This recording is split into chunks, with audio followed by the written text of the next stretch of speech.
All right, my apologies for the delay there. A little bit of a technical thing.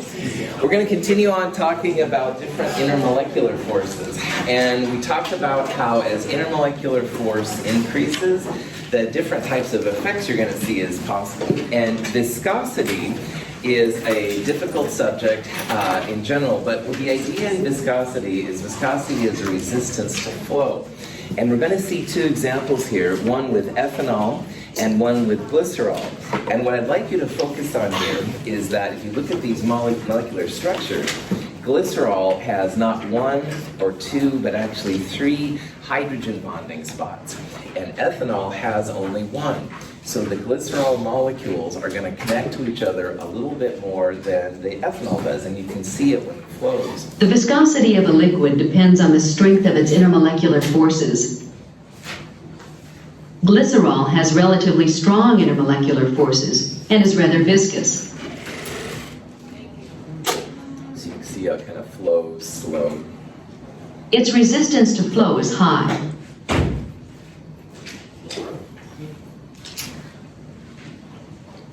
Ethanol, by contrast, has weaker intermolecular forces. It flows easily and has low viscosity.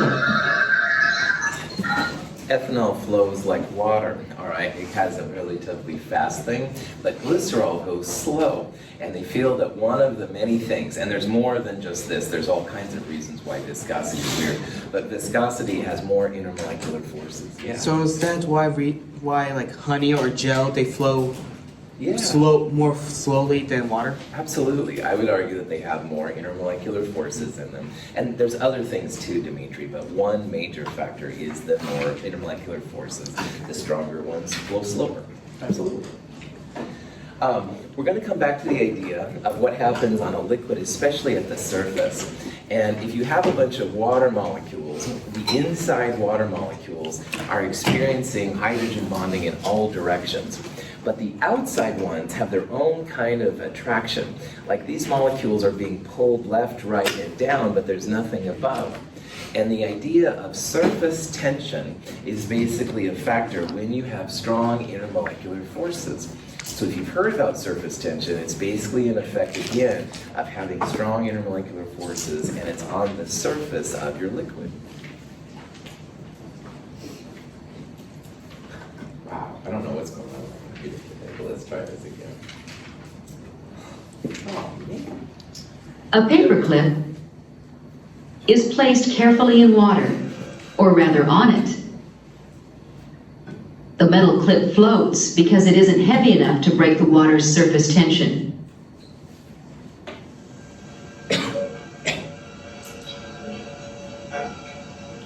By adding a small amount of soap, we reduce the water's surface tension. The paperclip sinks.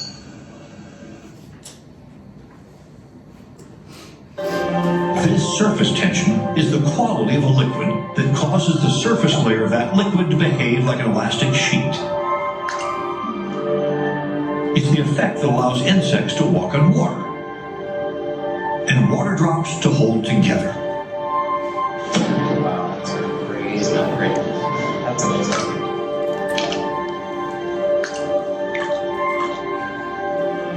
This cycle happens again and again until the droplet is small enough to... Wow, okay, I'm having some issues today, but anyway, surface tension, you can see from that video, it's literally like a force, and the little water droplets were bouncing up and down. That's because on the force of the water, you have that.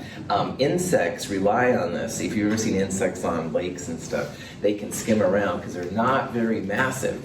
Just like the paperclip will float on it, the insects can too. However, pollution a lot of times breaks the surface tension, and the poor little insects then will sink to the bottom like the paperclip does. It's not a good thing. Let me see if I can get, yes, okay, I don't know why my computer was spazzing on me today, but apparently that's in my mojo. Now come on, let's see if this is gonna work. Yes, all right, good. So anyway, again, I'm so sorry about this. This is not how I like to. Okay, let's try this. Okay, so if you have intermolecular forces, especially the surface tension, there is a difference in the polarity of solvent and what it does with glass. And if you've ever drinking wine, and 21 and over, 19 in Canada, all right, wine will climb the sides of the wine glass, and other liquids will not. So if you have something polar, all right, the polar liquids will be attracted to the glass if it's polar. Here's a nutshell on what glass is. Glass is mostly a silicon-oxygen kind of interaction. And so most of the time, the silicon-oxygen side is polar. And polar things will be attracted to each other. On the other hand, if you have something like mercury, or if you have something like pentane, mercury has metallic bonds, and pentane would have induced dipole. They try to get away from the glass. So notice here that like this liquid has a concave meniscus, which means it makes like a little dip in it. On the other hand, metallic and nonpolar things will generally be convex, a little bit of a dimple in the top right there. That is a direct result of the interactions between the glass and your solvent. So polar solvents will be attracted to glass and they'll have concave tops. So on the other hand, if you do have something like mercury or pentane or any of these kind of things, something with different intermolecular forces, it'll be a convex interaction.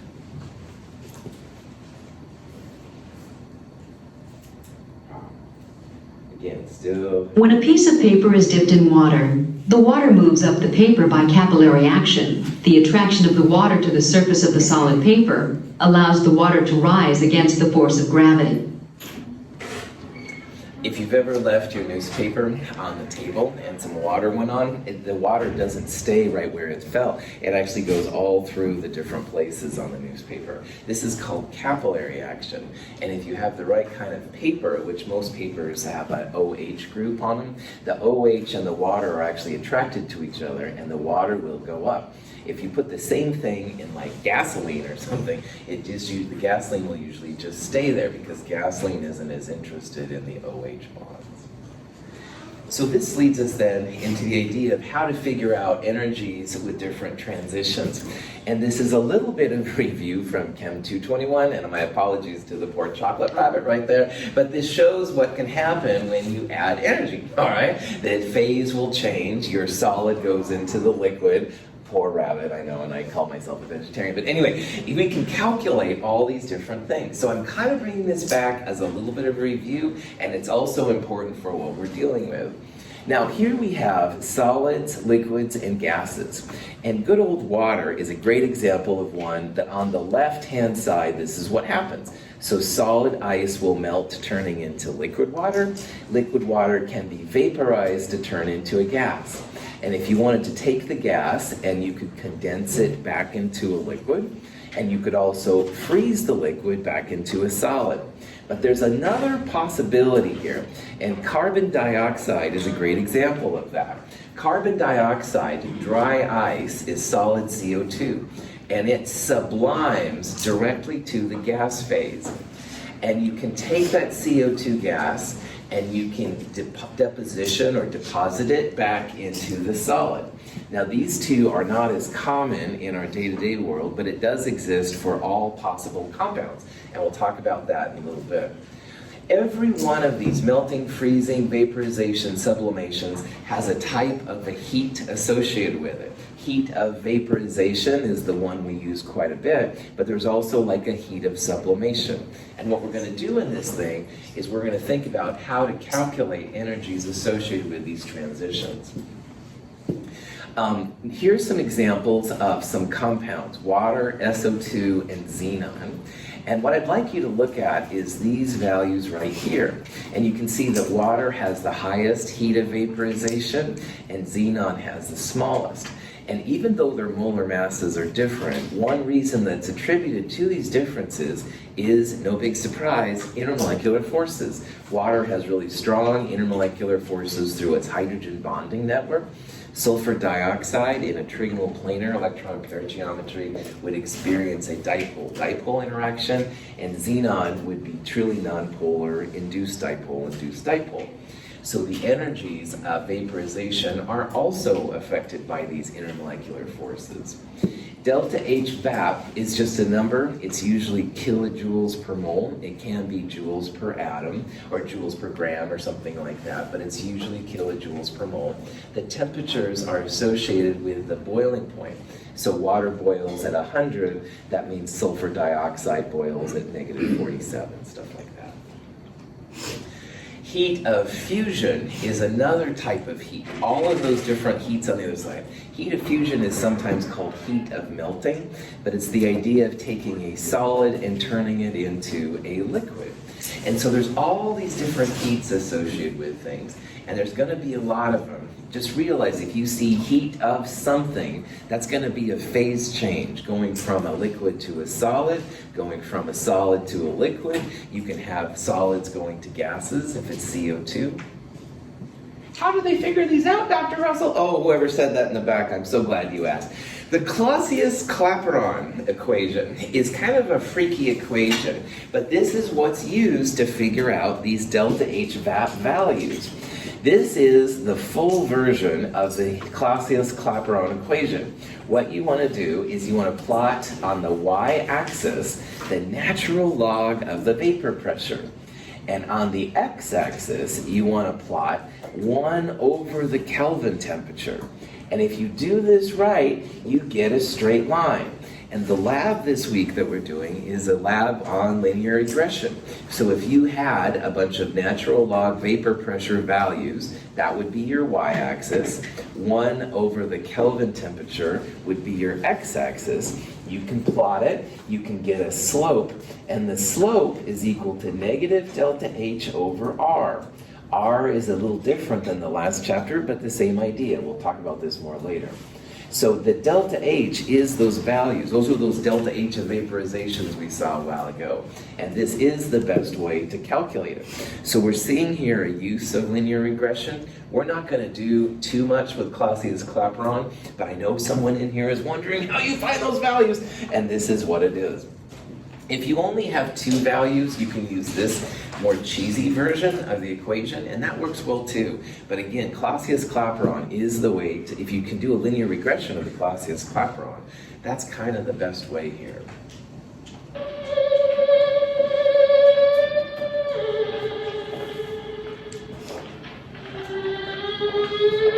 Oh, I'm on my way to your office, Doctor. I'm going... Doctor?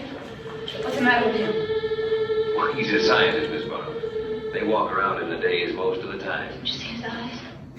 So the scientists walk around in days most of the time. All right, yeah. Ooh, Clausius-Clapeyron, natural log of vapor pressure versus 1 over Kelvin temperature.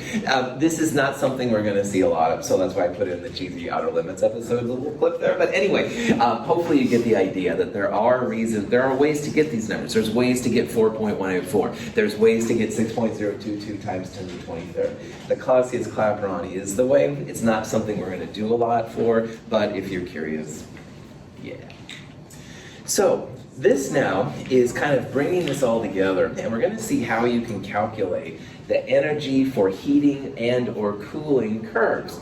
And this is one for water, and water is ice below 0 degrees Celsius. The y-axis here is a temperature axis. So you can see that from 0 to 100 you have liquid water, and from 100 up you would have steam, gaseous water. Anytime you have a part where the temperature is changing, this is what we did in Chem 221. It's an MC delta T. If the temperature is constant, like right here and right here, those are places where you're going to use one of those heats of vaporization. You'll have so much mass, and you'll multiply it by whatever the delta H units are. And these energies, remember this is an X, the x-axis here is energy. These are the energies to actually melt the ice. So you're turning the solids into liquids. Here, up here, you're turning the liquid into a gas. Between those places, this is our MC delta T thing. And in chapter 5 of Chem 221 last term, we use this equation. MC delta T is always used when you have a temperature change, but you don't change the phase. So what we see here is that these are phase changes. You're going from solid to liquid. This is a phase change, liquid to gas. But here, the steeper parts, these are when you're changing the temperature, but you're just one phase. So this would be MC delta T for liquid water. This would be an MC delta T for steam, stuff like that. And so we can do all of these things. Recognize here that melting ice, turning solid to liquid ice, takes less energy than going from liquid water to gaseous water. That's because here we're breaking all those intermolecular forces, and the intermolecular forces in a gas are 0, so we have to wipe those all out here. Here you're just turning one stronger set of intermolecular forces into another set. It doesn't take as much energy. So we're going to go through this example because I want you to see how this all works. We're going to take 500 grams of ice, solid water, at 0 degrees, and we're going to heat it up until it's steam at 100 degrees. And along the way, we're going to use these numbers. All right, 333 joules per gram, the specific heat of liquid water, which we did a lot with in Chem 221, and also the heat of vaporization. And along this way, there's going to be 3 calculations. The first calculation is just literally going from a solid to a liquid. And that's where the heat of fusion comes in. We're going to turn that ice into a liquid, and for every gram, it's going to take 333 joules. So if we have 500 grams, we'll multiply 333 by 500 to figure that out. Then we're going to take the liquid water at 0 degrees Celsius and figure out how much energy it takes to go up to 100. This is going to be the MC delta T kind of stuff we did in Chem 221. And then finally, we've got one more phase change as we go from a liquid at 100 to a gas at 100. And for every gram of that, you're going to need 2260 joules to make it happen. Now notice that all of these values are positive. Anytime you go from solid to liquid to gas, endothermic, positive numbers. You could use the same number we're going to calculate and figure out gas to liquid to ice, the reverse process. It would be just a negative of the previous one. So let's see what this looks like. We're going to melt the ice. We're not changing the temperature. And the 333 joules per gram is the number we're going to use. We have 500 grams of ice that we're melting. So there's 1.67 times 10 to the 5th joules required to turn that ice into liquid water. Now, at this point, our ice is still at 0 degrees, but it's been turned into liquid. And now that it's liquid, we can use MC delta T to figure out the energy change to go from 0 to 100. So MC delta T, 500 grams is the mass, 4.184 is the heat capacity, 100 minus 0, you can use Celsius or Kelvin when it comes to a delta T, 2.09 times 10 to the 5th joules to make the liquid water go from 0 to 100. The last step will be similar to the first step. We're going to have a heat of something times the mass. In this context, to turn liquid water to gas, we're going to use the 2260 number. That's the heat of vaporization. So that number times 500, this energy is required to turn it into steam. And notice how there's a whole magnitude larger required to turn the liquid water into steam than we had on the other two values. Breaking all of those intermolecular forces can be tough. So the total energy then, to make this happen, it's going to be the sum of these individual steps. The 10 to the 5th plus this 10 to the 5th plus this 10 to the 6th. You get a large 10 to the 6th number. If you want to make it look a little bit cooler, you can divide by 1,000 and turn it into kilojoules. Endothermic. Questions? What would be the energy either used up or needed to make 500 grams of steam at 100 degrees turned into 500 grams of ice at 0 degrees? Negative 1,500. Well done. It's just literally the opposite of this one. Remember in thermodynamics, if it's positive one direction, it's usually just negative the same number in the opposite direction. Okay. The next thing we're going to look at here is what's called a phase diagram. And these things are pretty interesting, man. A phase diagram is a pressure on the y-axis and temperature on the x-axis. And these can be really helpful to scientists and engineers and all kinds of people. But the idea is that you have a solid range, a liquid range, and over here on the right is the gas or the vapor range. And you can see how there's kind of like a Y curve in here. It kind of looks like a cursive Y, all right, it's a little bit cheesy. But anyway, those points are going to be really helpful to us. Now, if this is for water, all right, this is 1 atmosphere. And hopefully you all know now that having a pressure of 1 atmosphere, the freezing point for water would be 0 degrees Celsius. So this red line, kind of red line here, shows all the places that you can turn solid ice water into liquid water. And we're used to this dotted line. So that's at 0 degrees Celsius, 1 atmosphere pressure, all right? However, if you were like down here, roughly half of an atmosphere, you would have a higher melting point for water, all right? This is one of the things that a phase diagram will tell you. Once you get from solid to liquid, the middle part of the Y, you're in the liquid phase. And liquid water exists all the way up to this point, which is this blue line. This is where liquid goes to gas. And again, in our day-to-day world, we're used to that being at 100 degrees Celsius. That's where water boils, all right? However, if you go down to half an atmosphere, which would be roughly here, and go over here, you can actually calculate the new boiling point of water. This blue line right here will show you all the boiling points of the different pressures. This blue line from here up to here is the vapor pressure curve we saw on the last lecture. This is like the complete diagram showing all the phases and stuff like that. But what I want to really tune you into here is if you have a really low pressure, you can turn solid ice, which is this kind of pinkish area, into steam directly. And this is what happens with carbon dioxide. We're not used to seeing this with water because it's like 10 millimeters of mercury. It's very, very low. But you can turn solid water into gaseous water if you're down here. That's what this little part is right here. And if I can really blow your brain one more time, the triple point, all 3 phases exist at the same time. If you have a pressure of 4.8 millimeters of mercury and a temperature of 0.01 Celsius, you're going to see solid water, liquid water, and gaseous water all at the same time. So let's go through this phase diagram a little bit and see some of the things that can get used. But you can imagine if you're a scientist or an engineer and you want to use solid iron, all right, you better make sure you're over in this range. So your temperature is too high, or maybe your pressure is too low, you might have a different phase. Yeah?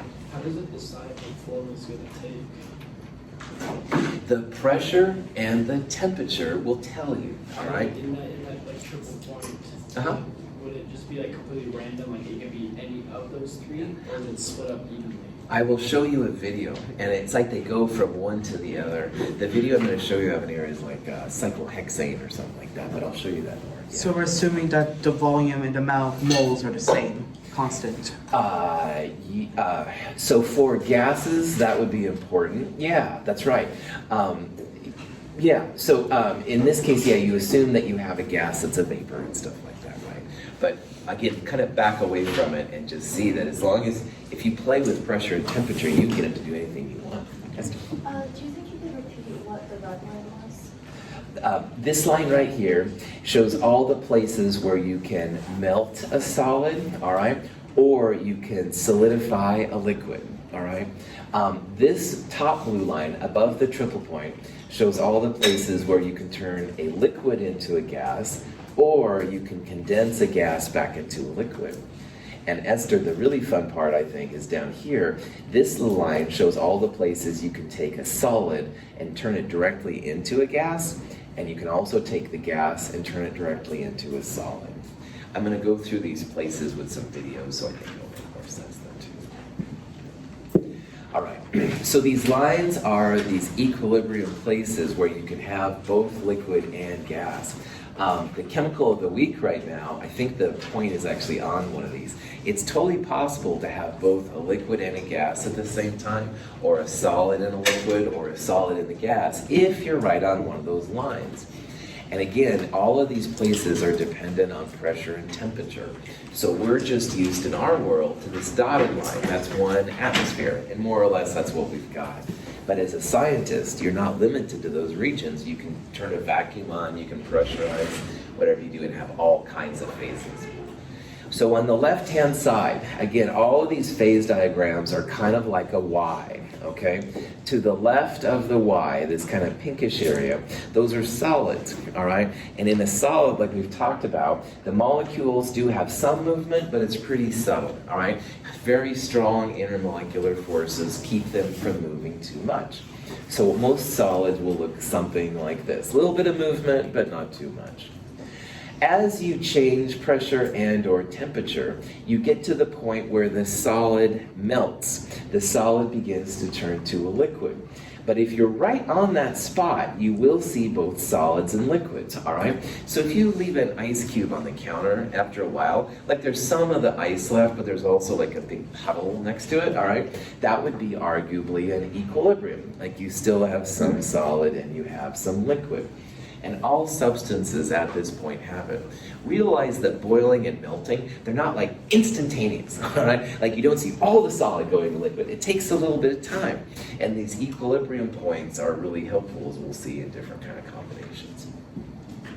Now, one thing I need to point out here, and it's just easier if I kind of show you in the picture.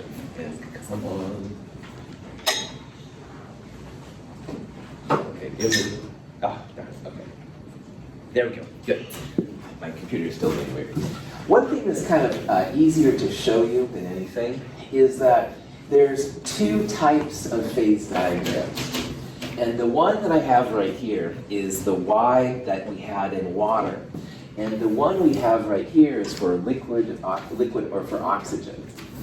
And what I want to focus on is the line between the solid and the liquid, all right? And in this diagram, for O2, the slope is positive. It increases up to the right. But if you have your notes in front of you and you look at the one I just showed you, the water slope has a negative slope. It goes up and to the left. And why that's important is because if you have this negative slope, that's when the solid will float on the liquid. And we talked on Monday how water is one of the few substances where solids will float on the liquid version. Most compounds, like oxygen here, have a positive slope. And so the solid is more dense than the liquid phase. Your solid will sink. So be very attentive to the slope between the solid and the liquid. It will tell you which one has the denser phase. I like to think about it like, in this context, the liquid is like pushing on the solid. So the liquid is more dense. This works for me, I don't know. Here though, the solid is pushing on the liquid. So it pushes it towards the liquid side. So in this case, the density of the solid phase will be greater than the solid of the liquid phase. So in this problem right here, because it has a positive slope, solid pushing on the liquid, that means that your density of the solid will be greater than the liquid. And most compounds are this way. That means that solid oxygen will sink above the liquid oxygen. And again, if you use water, the ice cubes float on the water because the liquid phase is more dense than the solid phase. And you can tell from this line right here. Questions on that? If you keep going and you heat it up, you get to the liquid phase of water. And in the liquid phase, all the molecules kind of running around doing their thing and stuff like that, no big deal. You have no more solid left in the middle part. And again, that's always the middle part of these Y's, all right? That's always where the liquid exists. If you continue heating it up, you will get to the place where the liquid is in equilibrium with the gas phase. So at 100 degrees Celsius, that's where liquid water turns into gaseous water. But again, it's not an instantaneous. It's not like you heat up your tea and all of a sudden, oh, the water's gone. That would be frustrating for me as a coffee drinker too. But anyway, it's a slow process, all right? It's an equilibrium at first. And that's what you have when you're on the line. And of course you keep going and then you have just gas. Remember, gases have no intermolecular forces on them, so they're completely random, the little anarchists. Now, the more fun things, especially for us, is first of all this lower left-hand corner, because in this place you go directly from the solid to the gas. Carbon dioxide, dry ice, does this naturally. If you've seen dry ice, it goes to like the kind of steamy looking CO2. Water can do that too, but it's very low pressure and low temperature. And normally we don't see water at those kind of conditions, so we don't see it. But if you really wanted to do it, you can. But the most interesting one by far is the triple point. And I would argue that all compounds have one of these kind of phases. And at that triple point, all three are at the same time. So if this was water, imagine having solid ice, liquid water, and steam, all in the same thing. I'll show you a video here pretty soon of, I think it's cyclohexane. It just blows my mind. You have to be at a very specific point to make this happen. It's not going to be something we would see normally in our day-to-day world. Anyway, what I'd like to do though, first of all, is go through this. This is a phase diagram for oxygen, positive slope, so solid pushes on the liquid, density solid more than liquid. And what I'd like you to do is just, again, and that's kind of just what I just said, but anyway, at this point, 54.3 Kelvin and 2 atmospheres, this thing once again is called the triple point. Thank you. It's an unusual thing, and that's why I'm pushing it, because I didn't realize this existed until I took chemistry, all right? Woohoo, science. But anyway, a triple point is something that all compounds, in theory, should have, and elements too, for that matter. It might be really weird kind of conditions to get them, but in theory, they should all be there. Yeah. With the negative slope, will that theoretically keep going up and to the left? So it would be like a negative temperature that would change solid to a liquid. Good call. You would definitely extrapolate this out quite a ways. Zeke, if you get high enough, there's something called a critical point, and then you kind of lose the solid liquid gas definition. And triple point carbon dioxide is used to decaffeinate coffee beans, so you can get caffeine for like Pepsi and Coke and stuff like that. That's not something that CO2 would normally do, but if you get to super high pressures and weird temperatures, you start to see these kind of things. But for right now, yeah, we would just assume that it goes up, up, up, up, up, but there is like something else up there. Good call. Let's see the CO2 thing. So this is just an example of water at the triple point. I couldn't find a cool video, but you can see water is kind of weird, all right? Triple point of almost 0, that wouldn't be too hard, but a pressure of just, 5/7/60 roughly of an atmosphere would be tough. However, I did find this video, which I think is cool. So this is a round bottom flask, cyclohexane, pretty low pressure. And there's the solid, like it's freezing. The liquid's turning into a solid, all right, no problem. But then if you wait a little bit, see it's like almost all solid. There's a little bit, oh, there's a gas bubble.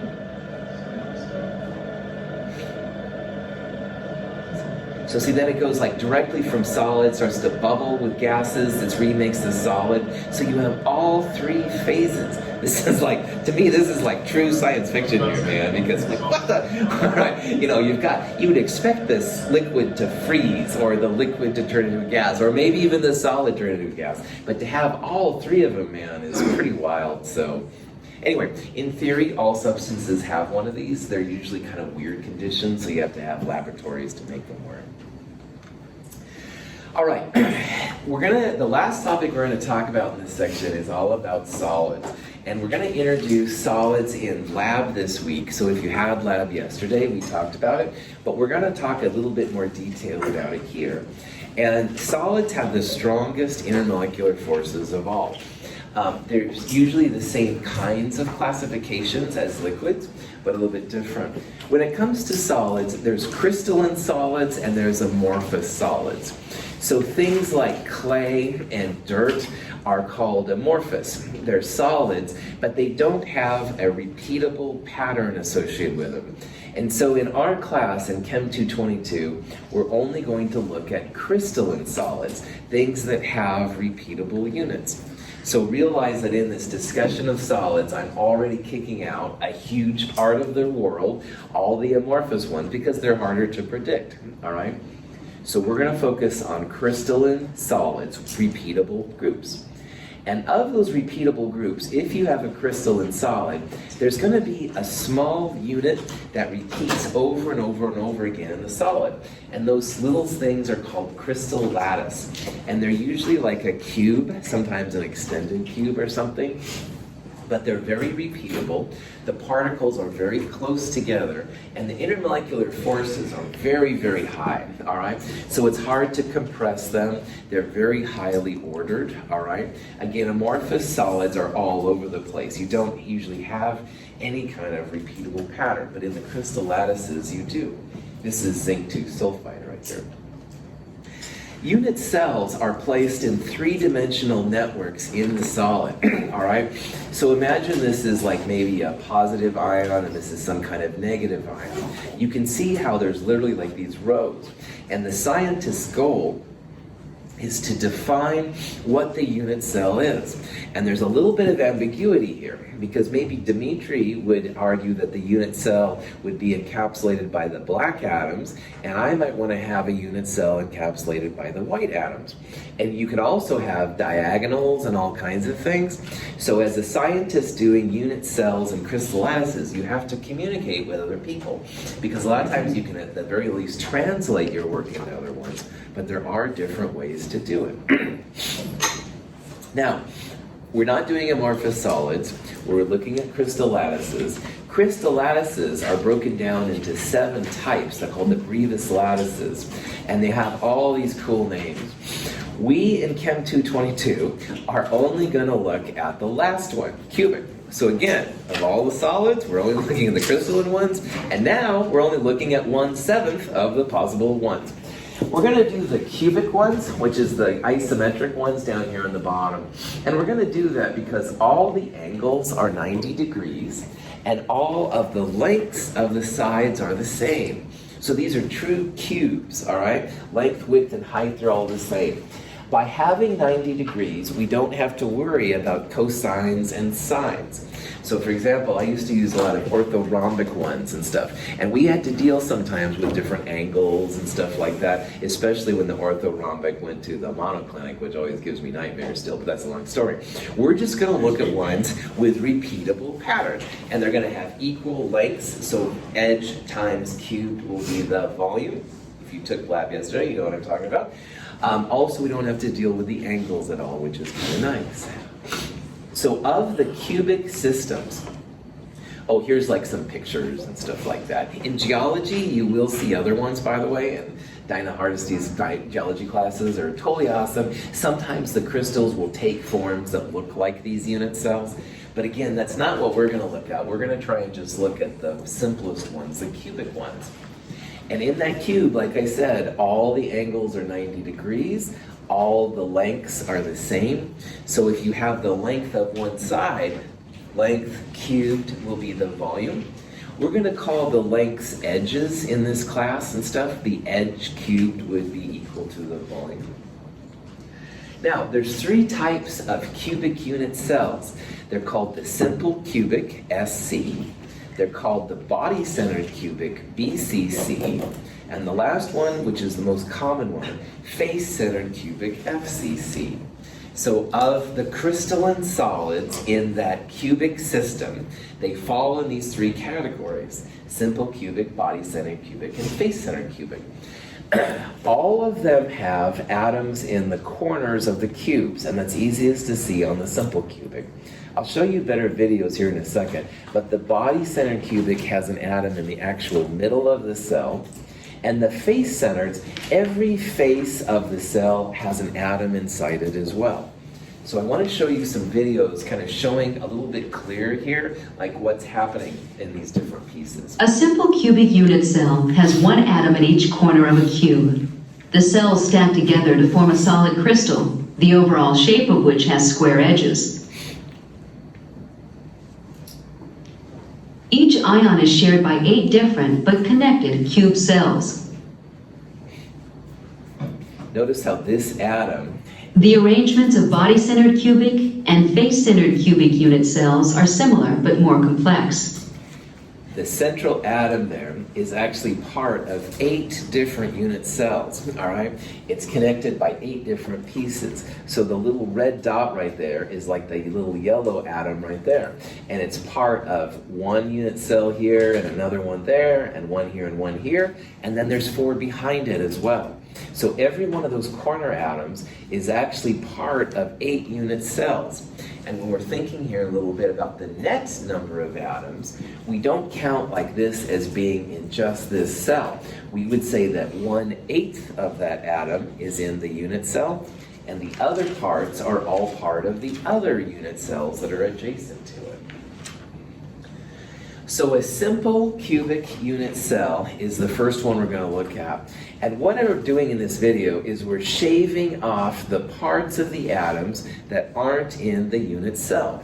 So this atom right here was originally a big bulbous kind of circle, all right? But when you shave it off, only 1/8 of the actual atom is inside. So when people think about the simple cubic unit cell, there are 8 1/8 of atoms, so 8 times 1/8. Simple cubic has 1 net atom. So if you hear about the simple cubic atom, you have 1 net atom. You have 1/8 of an atom in each of the 8 corners, so 8 times 1/8 is 1 net atom. The body-centered is similar to the simple cubic, except there's 1 atom in the middle of the cell. So if we shave off the outside parts here, like we did in the last example, that central atom is still there, all right? We still have the 8 times 1/8 kind of pieces. That's 1 atom, but now there's an additional atom in the central part of the body-centered cubic. So when people talk about BCC cells, 2 atoms per cell. Body-centered cubic is like what they want to do, like if you're packing up packages at FedEx or something like that. You want to get as many packages in the truck so it doesn't have to keep coming back to base all the time. Body-centered is more efficient at packing. It's like packing your truck better than the simple cubic would with only a single atom. The face-centered cubic has atoms in the corner and atoms on the faces. At first, FCC can be a little bit weird to see, especially when they start twisting it around and stuff like that. The face-centered atoms, you kind of see in this rotating thing right here, half of the atoms are in the unit cell and half of them are not. So if each face atom has half of a cell, half of an atom, and a cube has 6 faces, 6 times 1/2, that's 3 net atoms, and you still have those corner atoms in the outside, so 3 atoms from the faces and 1 from the corner atoms, 4 atoms per cell. So FCC is even more efficient at packing atoms than BCC is. And on the periodic table, you see a lot more FCC unit cells than you do the body center. Here you can see now the corners, those are the 1/8 times 8. Here's the face atoms that are half cut off. So 6 faces times half an atom plus 1/8 of an atom times 8 corners, 4 net atoms. These edge to radius ratios will be helpful in lab, and we'll talk about those more in lab this week.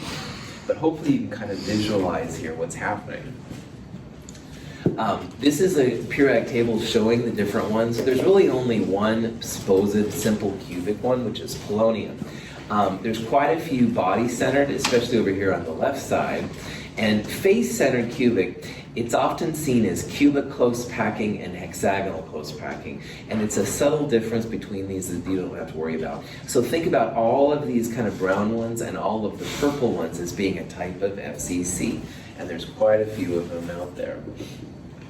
So X-ray crystallography is what they use to find these things out, and I'm just amazed. They put the X-rays through a thing to make a very plain polarized, and then as the light goes through, you see scattering, and people can interpret these scattering pieces back to these different things, which I find just fascinating.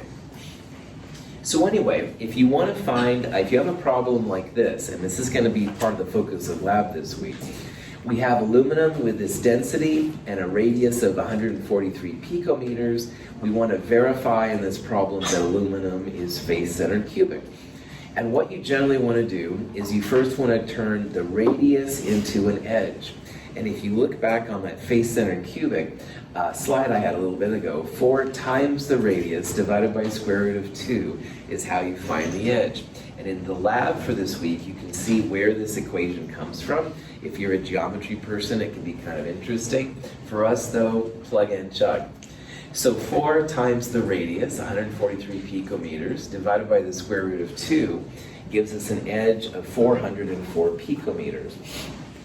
But because the next step is going to be to use density, you really want to turn your picometers into centimeters before you do the next step, because a centimeter and a centimeter will be easier to cancel than if you have things in picometers. The next step is, once you have the edge, you want to turn that edge into a volume. And volume equals edge cubed, because these are cubes. Mathematically, you get some super small numbers because these unit cells are really small, but it does have units of centimeters cubed. So if you then multiply it by the density, you're going to, centimeters cubed will cancel. You'll have a really small number for the grams per unit cell. And then finally, if you take that number from before, and if you take the grams per mole of aluminum, and a mole of anything is this many atoms, this number right here represents the grams per aluminum atom. And if you take the grams from before and you divide it by this ratio, 3.99 aluminum atoms per cell, awfully close to 4 atoms per cell, which is what FCC has. We're going to do more of this in lab. I'm going a little bit fast because I had some technical things. This is just an overview of solids. Forget it, I'm not going to talk about it. That's the end of this chapter. So on Friday, we'll start talking about solutions. And again, those of you in lab, today or tomorrow, we'll do more with solids and stuff too. Have a great day.